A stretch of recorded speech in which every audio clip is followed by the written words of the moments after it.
DeWolf, and I'm from right here in Kansas City. Excellent. Excellent, sir. Perhaps you could tell me a little bit about your illness? Yeah, I have rheumatoid arthritis, the worst kind you can have. It can cripple you if not treated. And I was diagnosed with that in end of '99, which is also happened to be during the period where I got in trouble with the law, so I had to clean my system out and I couldn't use cannabis. And at the time I didn't realize it, but I looked back and realized that I was diagnosed with this while I was cleaned out, and I experienced the worst pain that it can give me at that time period, and I haven't experienced it since then. Although I believe it's something that can be worse when I get older, but as I treat it, it's not likely to get as bad as I probably experienced. I couldn't walk one day.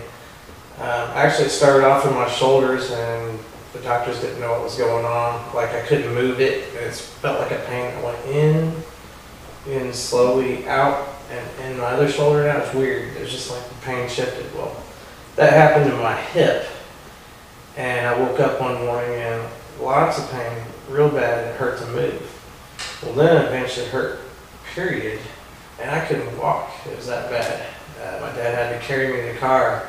I had to get wheelchaired from the hospital parking lot to go in. And I did blood tests. I didn't know that day, but you know, my dad has rheumatoid arthritis, so it's hereditary. So apparently I was probably going to be diagnosed with it eventually, but I just, you know, happened to experience it at its worst while I hadn't been able to use cannabis.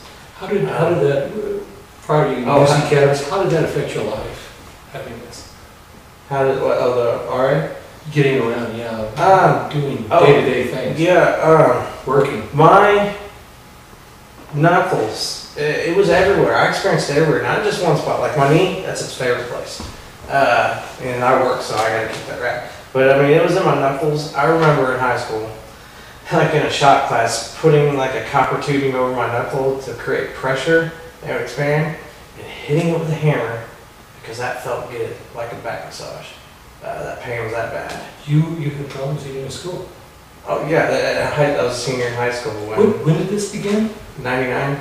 Yeah, I was born in 80, so I was a senior that year. And so yeah, experiencing that through high school, going my senior year, clean and sober they call it. And then experiencing the worst like pain I've ever experienced. I mean, it was in my like elbows. I remember one day I couldn't even arm past there. Literally, something there was stopping it. Like it was playing that bad. It was in my feet. It would hurt to walk. It would play around. Like it was like my body was a playground. It would just go to wherever it wanted. It might have been my back, I don't know. I know I have experienced it, but I'm trying to think of that time area when I was diagnosed, everything I went through then. I would feel it in my hips, my knees, I mean, it just, any joint in my body, my wrists, and you could see the swelling. You know, I was given Celebrex. I was on methotrexate and prednisone. I took those all for, actually methotrexate, I wasn't on that from the beginning, and I didn't like that because they wanted to test my blood every 2 months, and I just wasn't always up to always keep going to the doctors. I just kind of just quit that on my own. But the Celebrex, I guess it was 2001. Yeah, basically, yeah, 2001. Literally when New Year's hit, that's when insurance rates at that time doubled. So it was double the cost for the medicine. For that reason, I decided to stop taking Celebrex. And what turns out, I was having a lot of stomach acid. I had to take heartburn medicine. Well, apparently I didn't need it anymore because the Celebrex was gone. That's how I realized that was eating my stomach up. I tried to hang on to the prednisone. That wasn't a daily medicine at all. I considered that at the time I had emergency arthritis pill. Had a flare-up, I take that. It's a steroid. It's not good long-term.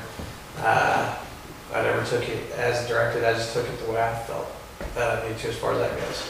But I was also off my probation stuff, back to using cannabis, and you know, I was maintained my weight. You know, I was dropped about 30 pounds as well, and just ended up healthier, and I wasn't experiencing as much pain.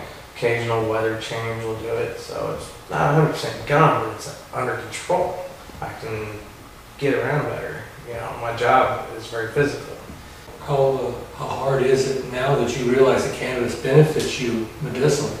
How hard is it to be a medical cannabis patient in a state that's illegal?